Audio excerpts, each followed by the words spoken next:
Bismillah ar-Rahman ar-Rahim. Chers élèves, je me présente d'abord. Je m'appelle Mohamed Lamine Khadri, professeur de sciences physiques. Je suis heureux de vous présenter aujourd'hui un exercice sur la dynamique. Bon, cet exercice couvre les plans horizontal, le plan incliné, l'arc des cercles et le mouvement aérien d'un projectile. Donc c'est un peu général. Du coup, on va faire comme révision sur la dynamique. L'exercice, bon, l'énoncé de l'exercice d'abord, on néglige les frottements et on prendra G égale 10 mètres par seconde carrée. En ce qui est de masse totale, M égale 80 kg, aborde une piste verglacée A, B, C, D et E, voire figure. Dans cet exercice, le skieur sera assimilé à un point matériel confondu avec son centre d'inertie G. Partant sans vitesse du point A, il est poussé sur le parcours AB par une force F parallèle à la piste pour arriver en B avec une vitesse VB. Cette vitesse VB lui permet d'atteindre le point C. AB égale L égale 20 mètres, BC égale L' égale 40 mètres, G égale 10 mètres par seconde carrée, et alpha, l'angle qui fait le plan incliné avec la verticale, égale à 60 degrés. Donc, première question. 1. Calculer la valeur de la vitesse VB pour laquelle le skieur arrive en C avec une vitesse nulle. Donc, ça, c'est la première question. Première partie, première question. On veut calculer la valeur de la vitesse VB avec laquelle le skieur peut arriver en C avec une vitesse nulle. Donc, on applique le théorème de l'énergie cinétique. On applique le théorème de l'énergie cinétique entre B et C. Alors, 1 demi M VC carré moins 1 demi M VB au carré égale moins MG BC cosinus alpha. Voilà, la hauteur entre B et C, donc c'est la distance entre le plan horizontal passant par C et B, donc c'est égal BC cosinus alpha. Alors, on va simplifier M et on multiplie par D. Donc, on aura VC carré égale VB carré moins DG BC cosinus alpha. Alors, VC est nul. Alors, VC est nul, ce qui veut dire que VB carré égale DG BC cosinus alpha. Donc, VB égale racine de 2G BC cosinus alpha. Cosinus alpha égale à 0,5. 0,5 fois 2 égale 1. G égale 10. BC égale 40. Donc, VB égale racine de 400. Donc, égale à 20 mètres par seconde. Voilà. Alors, on applique le théorème de l'énergie cinétique entre B et C. Donc, 1 demi MVC carré moins 1 demi MVB carré égale le travail du poids plus le travail de la réaction normale. Le travail de la réaction normale est nul. Donc, il me reste VC carré égale VB carré moins DG BC cosinus alpha. Et le mobile arrive en C avec une vitesse nulle. Donc, VB carré égale DG BC cosinus alpha. VB égale racine de DG BC cosinus alpha. Alors, VB égale racine de 400 égale 20 mètres par seconde. Donc, deuxième question. 2. Calculer alors la valeur supposée constante de la force F. La force F s'exerce entre A et B. Donc, le bilan de force entre A et B, c'est F, la réaction normale et le poids. Donc, on va encore réappliquer le théorème de l'énergie cinétique entre A et B. Alors, 1 demi M fois VB carré moins 1 demi M fois VA carré égale le travail du poids plus le travail de la réaction normale plus le travail de la force motrice F. Donc le travail de la réaction normale et le travail du poids sont nuls. Le travail du poids est nul pour tout déplacement horizontal et le travail de la réaction normale aussi est perpendiculaire, donc son travail est nul. Alors, la vitesse initiale est nulle. Donc il me reste 1 demi m VB carré égale le travail de la force motrice qui est F fois L. Donc, F égale M VB au carré sur 2L. Alors, et par application numérique, F égale M 80 kg, VB carré 400, 2 fois L c'est 20. Donc je peux simplifier 0 avec 0. Alors il me reste 800 newtons. Donc la valeur de la force F est 800 newtons. 1.3. Déterminer la nature du mouvement disqueux entre B et C, sachant que F ne s'exerce qu'entre A et B. Donc alors, dans cette troisième question, on va appliquer la relation fondamentale de la dynamique entre B et C. D'abord, le bilan de force se limite sur la réaction normale et le poids. Donc, le choix du repère, c'est BC, qui est la plus grande pente du plan incliné sur laquelle se déplace le centre de gravité. Alors, la somme des forces appliquées égale M fois A. Alors, P plus réaction normale égale MA. Et par projection sur la plus grande pente, projection sur l'axe BC, alors, le projeté de Rn est nul parce qu'il est perpendiculaire sur BC. Et le projeté de P égale à moins mg cosinus alpha. Voilà le projeté de P. C'est le côté adjacent de l'angle alpha.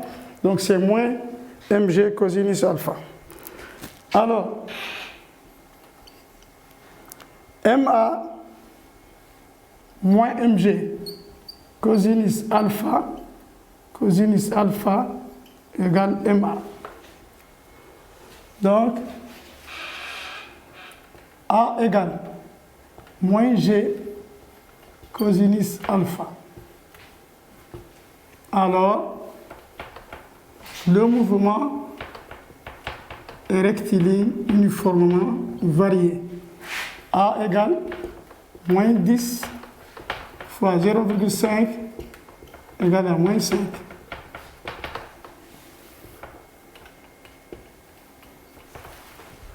Voilà.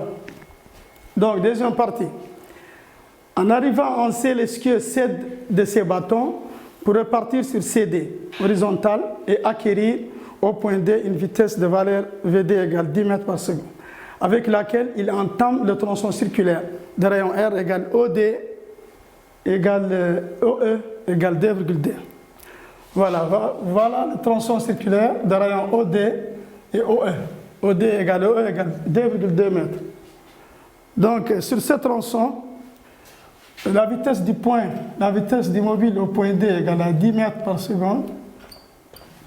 Donc, on veut exprimer la valeur de la vitesse Vm du mobile au point M en fonction de VD, R, G et de l'angle θ. Voilà.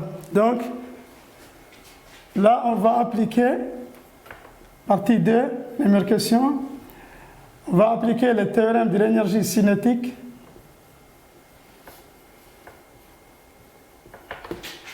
Le théorème de l'énergie cinétique entre le point D et le point M.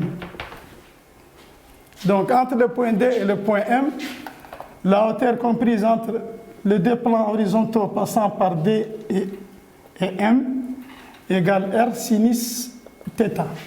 Donc, on a deux forces seulement, la réaction normale et le poids.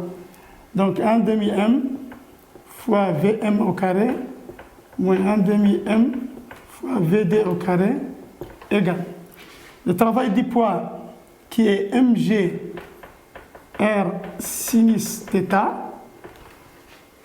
plus le travail de la réaction normale qui est nul. On va simplifier m et on va multiplier par d. Donc je reviens. On applique le théorème de l'énergie cinétique entre d et m. 1 demi mvd carré moins 1 demi mvm carré moins 1 demi mvd carré égale mgr sinus θ, plus le travail de la réaction normale qui est nul. Alors on va simplifier m et multiplier par d. Alors on obtient vm carré égale vd carré plus dg r sinus θ. dgr sinus θ. Alors vm, expression de vm égale racine de vd au carré plus dgr sinus θ. Donc ça c'est l'expression qui donne la valeur de m en fonction de l'angle θ. Alors, on va en déduire alors la valeur de la vitesse au point E. Arrivé au point E, l'angle θ devient 90 degrés. Arrivé au point E, θ devient 90 degrés. De sinus égale 1. Alors, VE égale racine de VD carré plus DGR qui est égal à la racine de 400 plus 2 fois 10 fois 2,2 qui est égal à 12 mètres par seconde. Voilà. Question 1.2. La valeur de la réaction R exercée par la piste sur le skieur au point M en fonction de M, VDRG et de l'angle θ. Voilà. La réaction normale s'applique au point M. Voilà, la réaction normale est là, le poids est là. Donc on va appliquer la relation fondamentale de la dynamique sur la normale.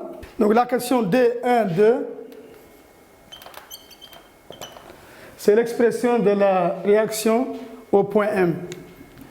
Bon, par application de la relation fondamentale de la dynamique, Rn plus P égale Ma. Et par projection sur la normale, Rn moins Mg sinus θ, projeté de P sur la normale égale moins Mg cosinus θ', qui est l'angle complémentaire de θ. Donc, moins Mg sinus θ égale M, accélération normale V carré de M sur le rayon.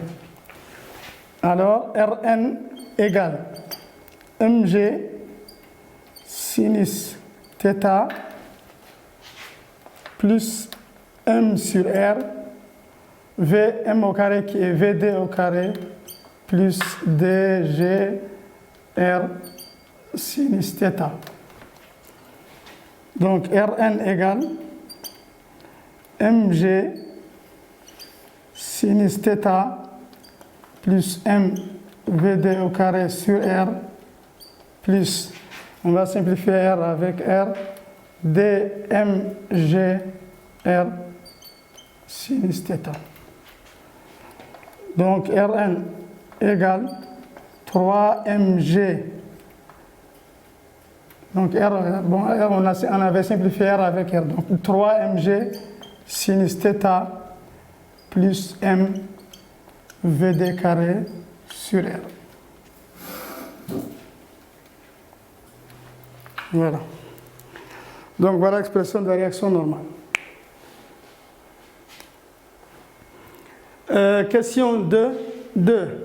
Le skieur quitte la piste au point E pour arriver au point P situé sur le sol. Donc le skieur quitte la piste au point E pour retomber sur le sol au point P.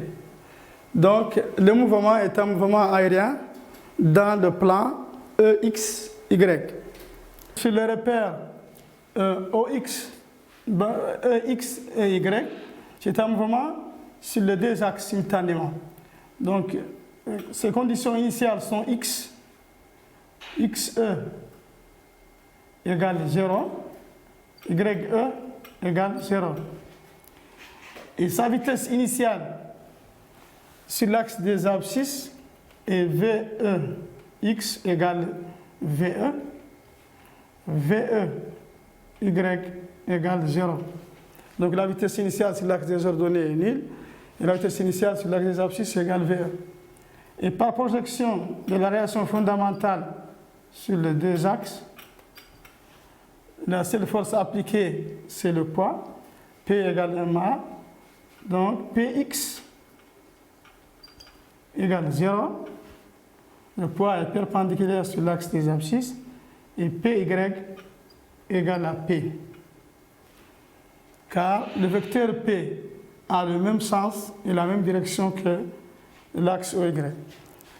Donc l'accélération sur l'axe OX est nulle. L'accélération sur l'axe des ordonnées égale P sur M qui est égal à G. Alors le mouvement sur l'axe des abscisses est un mouvement rectiligne uniforme. Mouvement rectiligne uniforme. Et sur l'axe des ordonnées, c'est un mouvement rectiligne uniformément varié. La vitesse instantanée du mobile sur l'axe des abscisses Vx est à tout moment égale à Vex égale Ve. Et la vitesse sur l'axe des ordonnées Vy égale Gt. Gt seulement parce que la vitesse initiale sur l'axe des ordonnées est nulle. Donc le vecteur position du mobile à un instant t, x égale VE t, y égale 1 demi g t au carré. Alors, l'équation de la trajectoire du mobile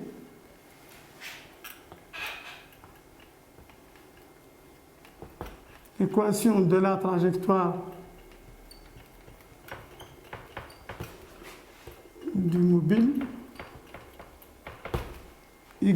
bon, je vais prendre d'abord la valeur de t en fonction de x qui est x sur VE, y égale 1 demi g x sur VE et tout au carré.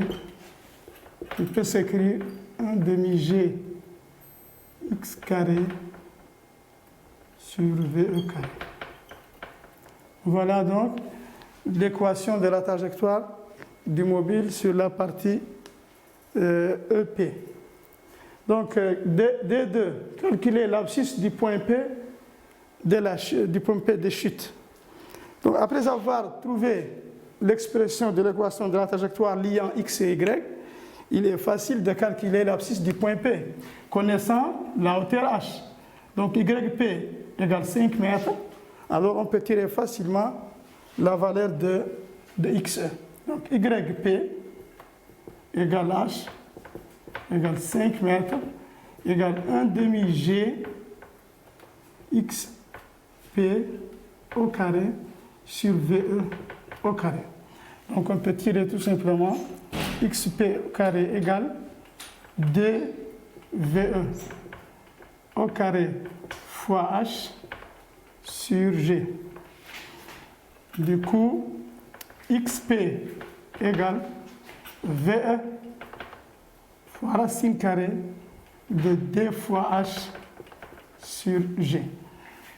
Alors, par application numérique, XP égale VE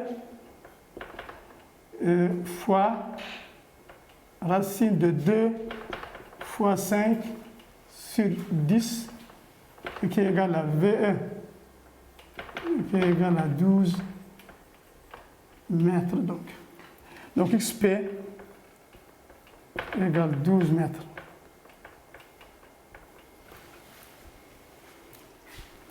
Bon, à la fin de cet exercice, je vous remercie et à la prochaine fois.